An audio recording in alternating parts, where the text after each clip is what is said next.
Muy buenas. El día de hoy vamos a dar inicio al contenido oficial de este canal. Como ya les comenté, cada vez que nos veamos les voy a traer una historia de algún libro, película o videojuego que les quiera compartir por alguna razón. Hoy, por ejemplo, vamos a hablar de un libro llamado El gato que amaba los libros. Y me parece una forma muy poética de iniciar, ya que, al igual que la primera reunión del círculo de lectura que le dio inicio a este canal, vamos a estar comentando el libro de un japonés. Y en segundo lugar, me parece muy acorde hablar de un libro cuyo tema central es el amor por los propios libros. Antes de comenzar, les quiero explicar algo muy importante sobre este tipo de vídeos. Lo más probable es que inicie hablándoles de un par de generalidades de la misma y después les haga un breve resumen o sinopsis de la historia. Llegados a este punto, quiero hacerles una advertencia de suma importancia. Si bien mi intención es incentivarlos o motivarlos a que puedan conocer y experimentar la historia por su cuenta, también es mi intención compartirles qué descubrí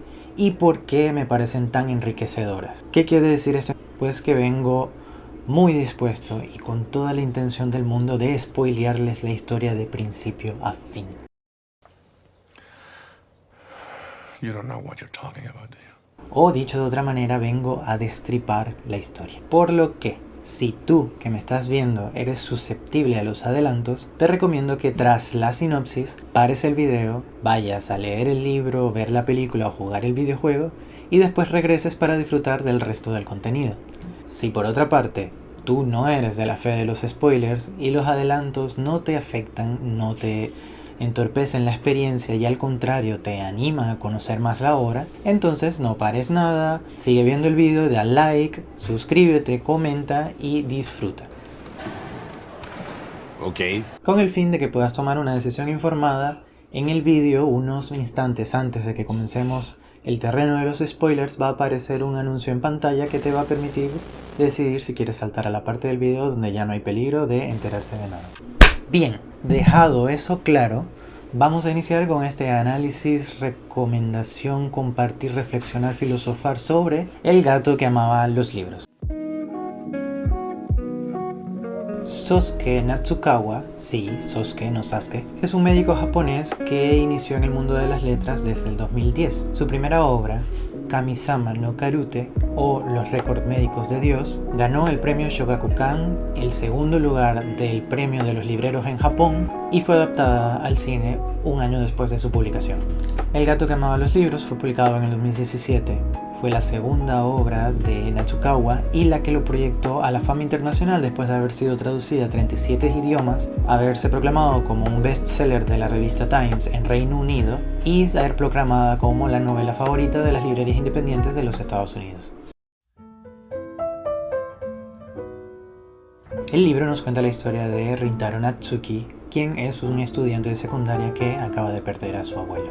Rintaro había perdido a sus padres cuando era muy joven y vivía solo con él, en una pequeña librería que llevaba el apellido familiar como nombre y, como la describen, no era muy popular, pero tenía los mejores libros jamás escritos. Desde el comienzo se nos retrata a Rintaro como un muchacho distraído, retraído, torpe y solitario, que solamente se la pasaba leyendo en los distintos rincones de la librería. En varias ocasiones se hace alusión a él como si fuera un hikikomori, que es un término japonés que se utiliza para aquellas personas que se recluyen en sus hogares con el fin de evitar cualquier compromiso social, como el colegio, el trabajo. Y en el caso de Rintaro, esto solo se ve fortalecido tras la muerte de su abuelo, pues deja de asistir al instituto. Tras la pérdida de Rintaro, aparece una tía lejana con intenciones de llevárselo a vivir con él, a lo que Rintaro no sabe cómo sentirse o qué responder. Una noche, en medio de las cavilaciones sobre esto, lo interrumpe un gato atigrado con ojos color jade intenso llamado Tora, que significa tigre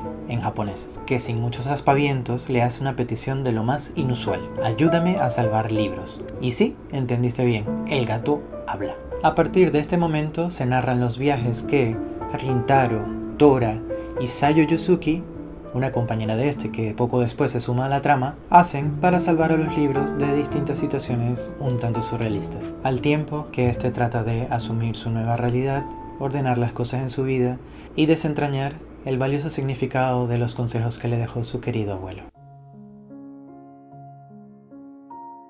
La historia está dividida en 6 partes. Un prólogo, que nos contextualiza un poco sobre la reciente muerte del abuelo de Rintaro, 4 capítulos denominados laberintos y un epílogo que nos explica cómo termina la historia para los personajes. Es una estructura lineal y sencilla que hace que toda la lectura se sienta bastante ligera. Al ser así de simple, pudo haber terminado siendo una historia bastante sosa, pero lo que la salvó de esto fue haber elegido un tono tan metafórico para contar la historia. La dinámica dentro de cada capítulo es bastante similar. Nuestros protagonistas se adentran dentro de un escenario o situaciones un poco surrealistas hasta encontrarse cara a cara con un personaje que encarna una de las actitudes de la sociedad actual en relación a los libros. Una técnica al más puro estilo de la primera parte del Principito. La lógica dentro de estos laberintos es muy similar a todos aquellos encuentros fortuitos que tuvo el Principito en los mundos que visitó antes de llegar a la Tierra. Los encuentros que se describen en estos 4 capítulos también son batallas dialécticas en donde la lógica del mundo se impone al amor por los libros. La influencia del Principito es muy notoria y no solo se queda hasta allí. Tora, nuestro gato parlante favorito, parafrasea al zorro del Principito en la página 28 cuando dice: la mayoría de las personas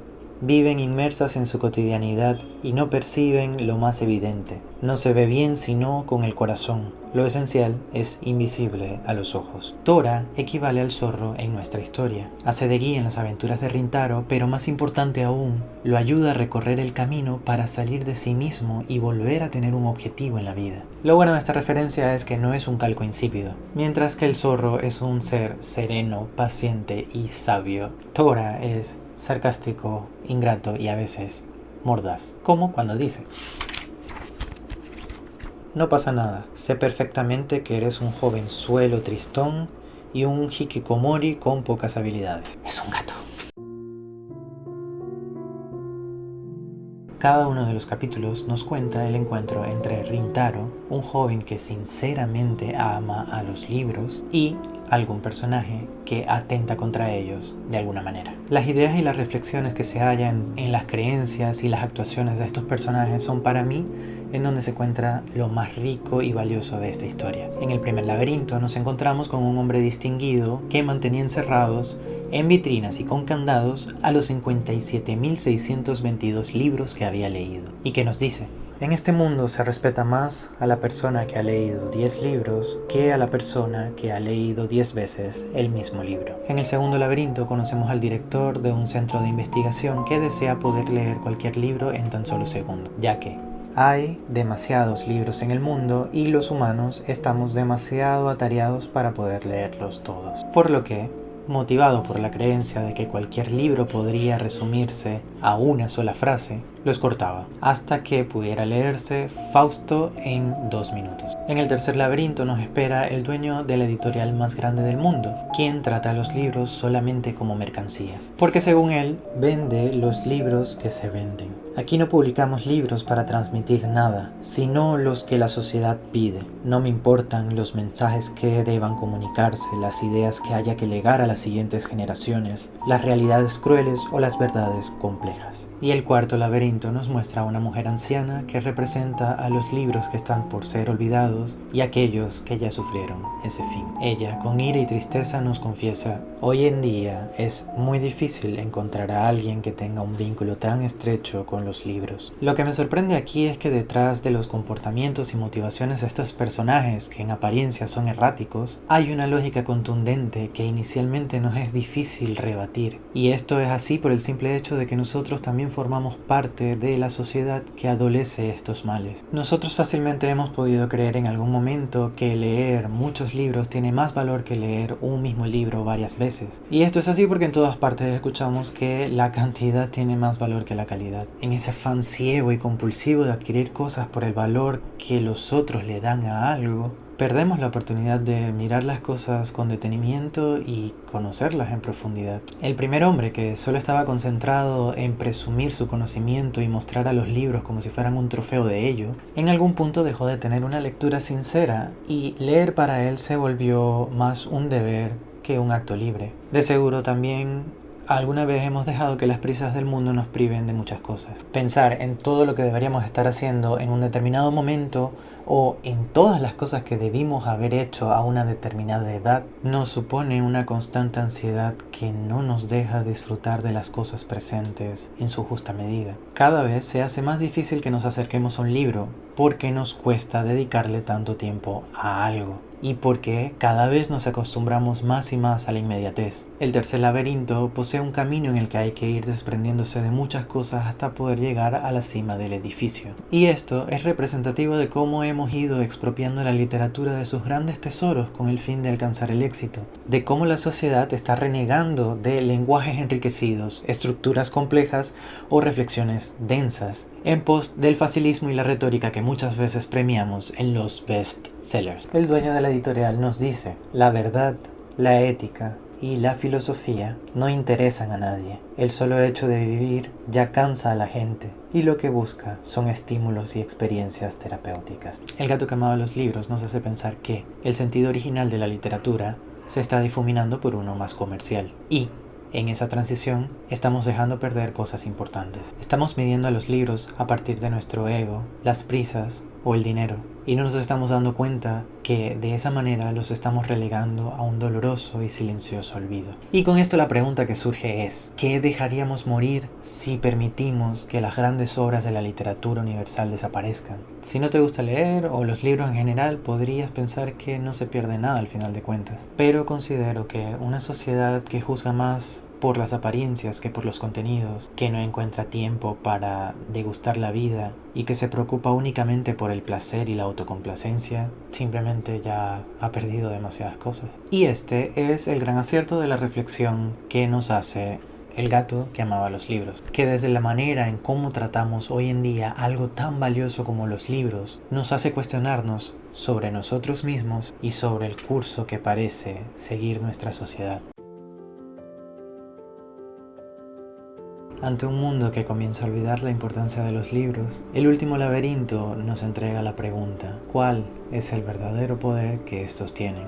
A lo que el libro intenta responder: quizás el poder de los libros radica en que nos enseñan a entender los sentimientos ajenos. Ellos nos hacen tomar conciencia de que no estamos solos en el mundo. Quizás su poder radique en que nos enseñan a ponernos en el lugar de los demás y nos permiten compartir sus sentimientos. Y esta reflexión es importante porque esta historia va de eso, de cómo en los libros conectamos con alguna situación, con algún personaje o con algún autor, de cómo a través de esa conexión aprendemos tantas cosas y de cómo toda esa experiencia acaba por transformarnos. El gato que amaba los libros es la historia de cómo Rintaro logró salir de su tristeza y ensimismamiento, cómo se volvió más valiente y decidido y cómo comenzó a preocuparse por alguien más que solo él mismo. Y todo esto lo hizo gracias a su amor por los libros. Yo, a esta reflexión con la que va cerrando la historia, agregaría que los libros cuidan una parte importante de lo que somos, y en esa loable misión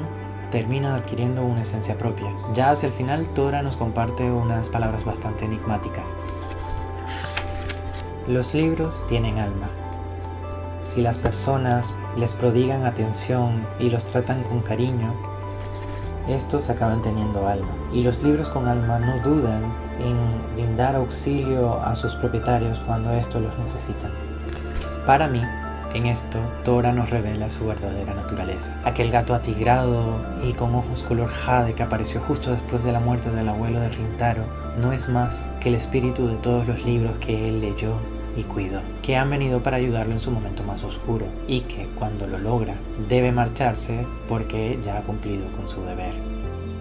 Como dije al inicio del vídeo, esta me pareció una gran historia para darle inicio a este canal, porque se nota que fue escrita desde el amor y el agradecimiento a las buenas historias, por alguien que parece haber aprendido mucho de ellas. Te agradezco mucho el haber llegado hasta aquí. Si el video te motivó a leer el libro o te dio pie a alguna reflexión interesante, por favor compártelo aquí en la caja de comentarios. Yo estaré leyéndolos todos. Por ahora me despido hasta el próximo vídeo, pero no sin antes dejarlo con una reflexión muy importante de Jorge Luis Borges. que dice así: de los diversos instrumentos del hombre, el más asombroso es, sin duda, el libro. Los demás son extensiones de su cuerpo. El microscopio, el telescopio, son extensiones de su vista. El teléfono es extensión de la voz. Luego tenemos el arado y la espada, extensiones de su brazo. Pero el libro es otra cosa. El libro es una extensión de la memoria y de la imaginación.